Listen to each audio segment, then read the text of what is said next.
You need to know what to do with that dough. Let the chef show you. You need to know what to do with that dough. Hey guys, welcome back to another episode of the Need to Know Pod. I'm your host, Chef Sahira, and in today's episode, I will be sharing with you how baking can bring people together. Like, I have a story today.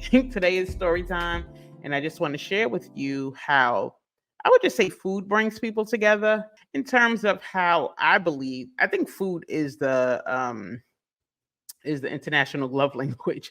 So I think food brings people together, but specifically baking. So I'm going to tell you my story on how baking brought people together. I saw the difference. I saw the transformation on how just making something as simple as a muffin put smiles on people's faces, where people weren't talking, now they're talking because something as simple as a muffin. So this is my story time episode. So I'll be sharing a personal story. I don't know how she'll feel about this. Actually, I ran it by her and she said it was okay. So I mentioned her before, my sister. Shout out to my sister. You know who you are. I'm going to tell a story of how she needed a kidney transplant. And once she received it, thank God, that's where the story takes place. So the story is going to take place. We are going to be in Philadelphia. And there's a wonderful place called The Gift of Life. The Gift of Life, Howie's House. And it's in Philadelphia. Wonderful, wonderful place. Nothing but praise for it. I didn't even know it existed. So let me just get right on into that. My sister, just to sum up, let's just say I'm going to make her story short in terms of how she came to need a kidney transplant. Nonetheless, she needed it. She suffered with lupus, and I think the lupus played a huge factor in her kidney suffering. Her kidney suffering. So she was on dialysis for about 8 years, if I'm not mistaken. She'll tell me if I'm right or wrong, but she was on dialysis for about 8 years. I remember I would say maybe when she first got diagnosed. Now we live here in New York. So when she first got diagnosed, I feel like maybe after a year or so, we took a trip to Philadelphia. She could tell you best why she chose Philadelphia. All I know is we took the train. We took the Amtrak from New York to Philadelphia, and she actually was going there for testing. It was a long day. She went for testing, right? So whatever that looked like. And she wanted to get on their list. She wanted to be on their list to receive a kidney transplant. So years passed, never heard anything else about that. I don't believe she went to Philly again. If she did, it might have been once. But here in New York, the waiting list was so long. So I believe somebody recommended to her, try to get on the list in Philadelphia. It's easier to get on the list. I'll just say that for Philadelphia. It's easier to get on the list. Apparently, a lot of people are passing in Philadelphia. So what they say less. But anyway, years pass. She's on dialysis. She continues to work and live her life, but three times out of the week, she goes for dialysis. And I remember as her number was going up, so she had her transplant in 2022. It had to be 2022, if I'm not mistaken. But in late 2021, she got a call saying, like, get ready because your number is coming up. So, like, keep your phone on. We may call you anytime, but when we call you, you need to get here. Because apparently you don't have like a week and change to get ready. We have a kidney we just got. You need to get here so we can get it in you, right? So she got the call, right? So now we fast forward 8 years later. She gets the call that her number is up. They got a kidney and she needs to get to Philadelphia. So that's what she does. She actually took an Uber from New York City to Philadelphia because you don't want to blow that chance. She gets to Philadelphia. They give her the transplant, successful. So I'm going to tell you where I come in. So once she has the transplant, she stays in the hospital for a while. I forget what hospital it was, but she stays in the hospital for a while. And when I say a while, maybe a week. so they can monitor and everything. But after that, she goes to a facility that I just think is heaven sent, such a blessing. Again, it's called the Gift of Life Howie's House. I'm going to tell you exactly who they are. Gift of Life Howie's House serves as a home away from home. That's exactly what it was. I call it like it felt like a home, but it also felt like a hotel. But it definitely felt like a home. So it's a home away from home for transplant patients and their families by providing temporary, affordable lodging and supportive services to those who travel to Philadelphia, Pennsylvania for transplant related care. Gift of Life Howie's House is a 501c3 nonprofit charitable organization. So let me just give you a little layout of what Howie's House is. After she left the hospital, she went to this house, right? The Gift of Life house. And they provided shelter, right? Lodging. She had to pay for it, but it wasn't a lot. I feel like it was maybe $40 a night. So, but you have a kitchen, they feed you, you have access to whatever's in their refrigerator. The kitchen, it was humongous. Actually, they had two big kitchens, and you were able to go in there and prepare. Local restaurants would donate. So they fed the transplant patients as well as their families. They had a lounge area. It just was wonderful. The room was set up so she had two beds in there like a hotel room. So that's how she lived. She lived there for I guess about a month. So I came in about week 2. She stayed there. My mom and my other sister went there to stay with her. I came in about week 2. So as she is still recovering, she still has to make these appointments to go to the doctor. They even had van service to take her to this hospital. So she couldn't eat because she had to get tested. So she couldn't eat until after they took her blood. We were going, I feel like we went twice a week. So they had this beautiful communal kitchen that the staff would use, the residents would use. I mean, they cleaned it all the time. So even though the staff did prepare food, to me, I am very particular. So I know that she was eating before I got there. Sometimes she wouldn't eat as much because she didn't care for what they were making that day. So, sometimes you order out. And so once I got there, I knew that we were going to be there cooking food. There was no way in the world that we were going to order out every day. Like I said, the local restaurants would come and prepare food, which I thought was such a blessing. And then whatever was left over, it goes in the refrigerator. You had access to the kitchen 24 hours a day. We took a trip one day after her hospital run, and we went to the supermarket. I think it was a giant supermarket. Nonetheless, we bought all this stuff because we needed to make sure we had food. I like to eat breakfast every day. um, so we just did a whole bunch of shopping, seeing that we were going to be there for a while. And you even had space in the refrigerator. You had your own section of the refrigerator. So these were commercial refrigerators. So maybe you had like a shelf to yourself or a section of the shelf to yourself. I was cooking for her. I definitely made sure that she needed to eat. So I was preparing the dinners and the breakfast. But I kept saying, like, I need something sweet in here. We need something to eat. But what happens was, so when you would come down, they would serve food, let's say around 6 o'clock. The residents would come down. And sometimes people were there by themselves, or maybe sometimes people were there by themselves, or it just wasn't a whole lot of talking going on. What I noticed, a lot of people weren't talking. Everyone was to themselves. Some people were even there because their family members were still in a hospital. So this Gift of Life allowed them to stay there and go back and forth to see their loved ones. My sister had a kidney transplant, but there were patients who had heart transplants, lung transplants. Actually, when we were leaving, a young boy came in there. He was 11 years old and he had just had a heart transplant.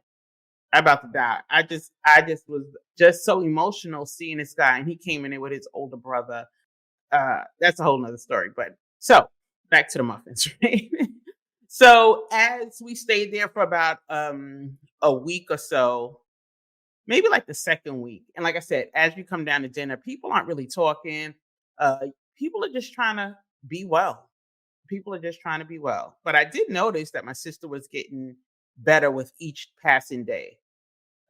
So next time we made a store run, I said, I want to make some muffins. I want to make some muffins because what they would do is either buy some kind of muffins or someone would donate something. But the stuff that they did have to for me was not something I was willing to eat. So I felt like I can come in here, make some muffins, and share it with everyone. And that's what I did. So the first day I made some blueberry muffins. And as you walk around the kitchen, you start to see some of the familiar faces. And it was like a community because you start to ask like, oh, how's your husband doing? Or, they're still in the hospital. And, some people were doing better than others, so some people you see leave because not so much that their time was up, but they were doing better. So now that they were cleared to go home. So my sister definitely stayed. I would say she stayed roughly 4 to 6 weeks because you got to get cleared by the hospital because you have to go. She was going every week. And I think she left when she was able to go maybe every 2 weeks to the hospital. So I decided I was going to make some muffins. So I think the first muffin I made was some banana nut muffins. I don't think I put nuts in it.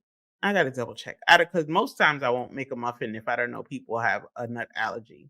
But I did a version of a banana muffin. Let's just call it banana muffin and a blueberry muffin. And what was so great about that is that I made the muffins, I sat them out, and it seemed like a veil was lifted. People were talking, and people who really kind of was off to the side. Something as simple as a muffin brought the people together. When people they ate their food and it's like they were standing around waiting for the muffins because you actually can smell the muffins baking and you can see they were so excited. I don't want to say that maybe they was excited because something different to eat or something good. But when I tell you, it seemed like they even formed a line like, "Oh, the muffins are done. Let's go." And it just uh, warmed my heart and my soul to see that these people who it just seemed like it brought a light, it brought some light to them. And I just was so grateful for that. And I believe that is what the power of food, baking, because even though they had food, they really didn't have dessert or snacks there or something sweet, I should say. They really didn't have anything sweet. And the muffins were so easy. And when I tell you, I was in heaven because again, they had this great big commercial kitchen. Not really a commercial kitchen. They had commercial stuff like their refrigerators and stuff.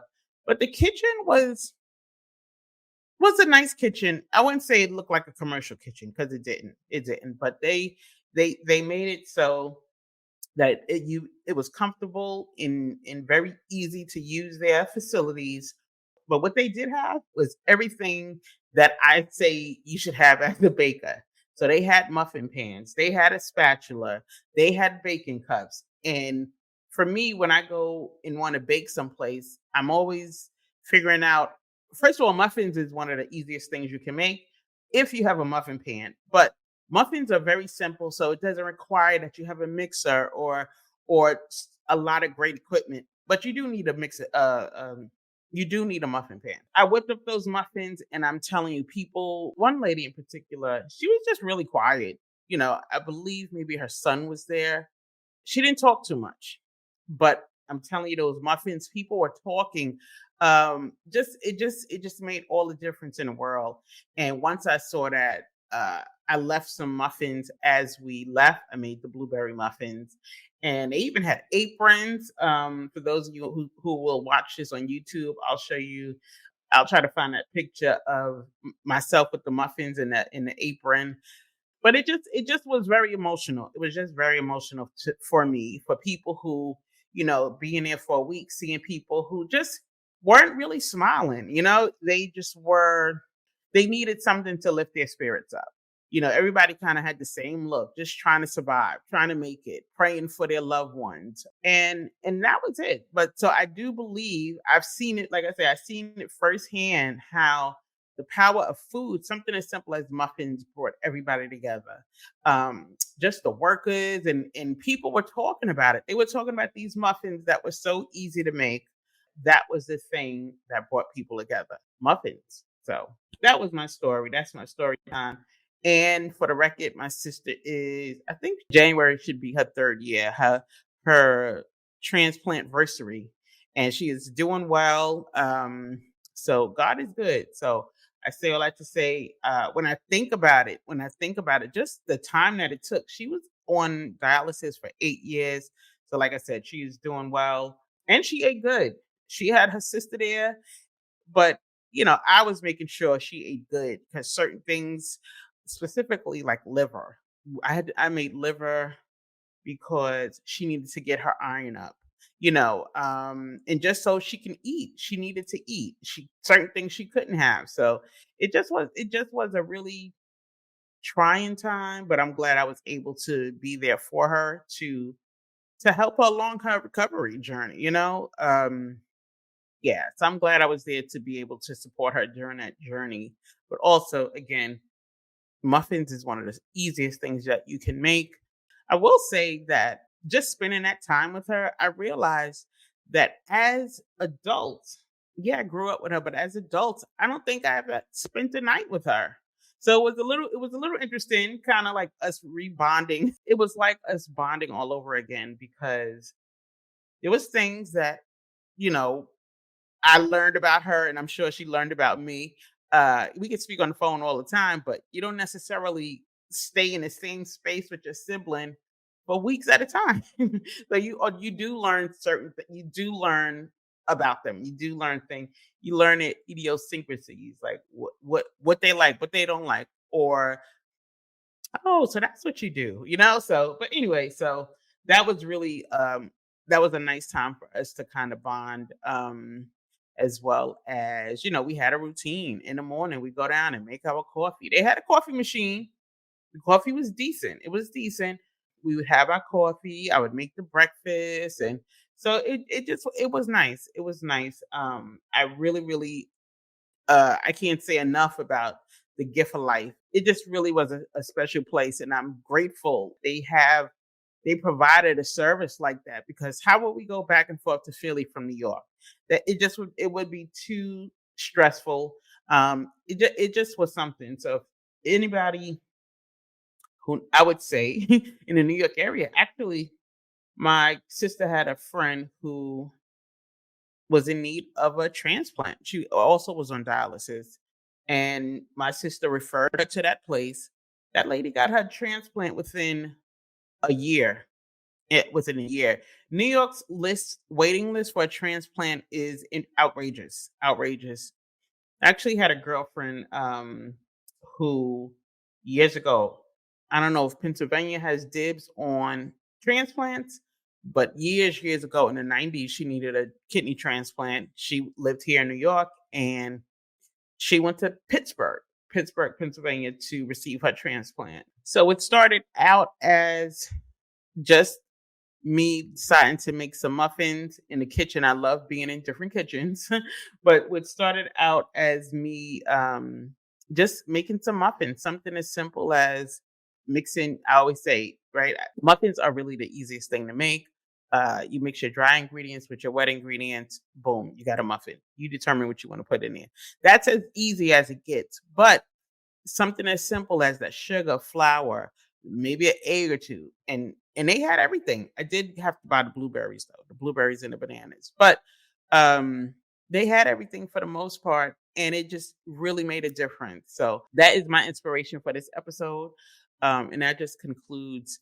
Really, just wanted to share how bacon or food, but in this particular case, bacon brings people together, and it really it's not just so cliche. I actually witnessed it in real time for myself, and it was amazing. It was amazing, and just the bacon actually put smiles on people's faces. I'll never forget that, and I hope that you have something that you can make. Learn how to make. Look at my channel, my YouTube channel, Chef Sahira Speaks, and I show you how easy it is to make muffins. So, one quick story. So, I tell you about the muffins, but really quickly, I'll just tell you about a story on food. I just feel like food brings everybody together. But sometimes something as easy as food, if there's somebody who is in need, or people bring food to funerals, and if somebody's not feeling well. So I'll just share a quick story with you how a friend of mine, her partner passed, and I didn't realize it until some time. I didn't realize it until some time, maybe like a month or two later. So once I realized it, I reached out to her to ask how she was doing. She actually she's actually our councilwoman here. And so when I reached out to her to see how she was doing, she said she didn't have time to really kind of like grieve and go through the motions because she was still working. She was still working. So I asked her, like, "Are you eating?" She didn't have time to eat. She was just moving, keeping moving, moving, moving, just busy, busy, busy. So I took the time to prepare a meal for her, and I'm not sure, it might have been during COVID, but I just specifically remember saying, "I'm gonna bring you like a Sunday dinner." And I forget whatever I made, but I took the trip, and she must live maybe like 15 minutes away from me. And I took a trip just to bring her some food so she could at least relax, at least enjoy. And she did. And I know for a fact that she was appreciative of that. So think about that. If sometimes something as simple as food can put a smile on people's face or make them feel better. For me here, I'm here in South Carolina at my girlfriend's house. She actually, her beautiful kitchen, love her kitchen.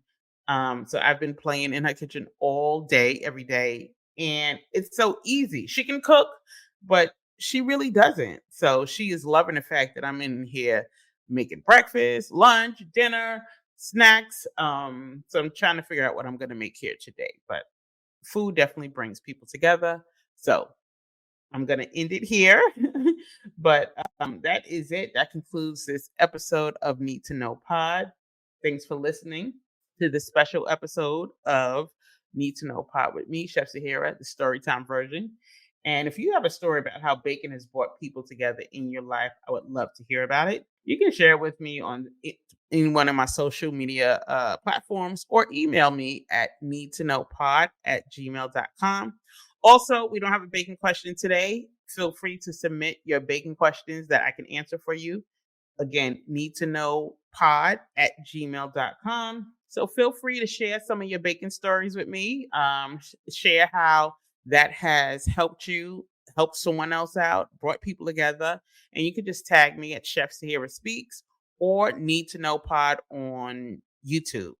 If you enjoyed today's episode, don't forget to subscribe and leave a review.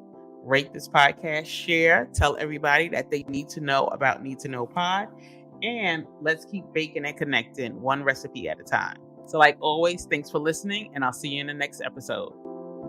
You need to know what to do with that dough. Let the chef show you. You need to know what to do with that dough. Let the chef show you.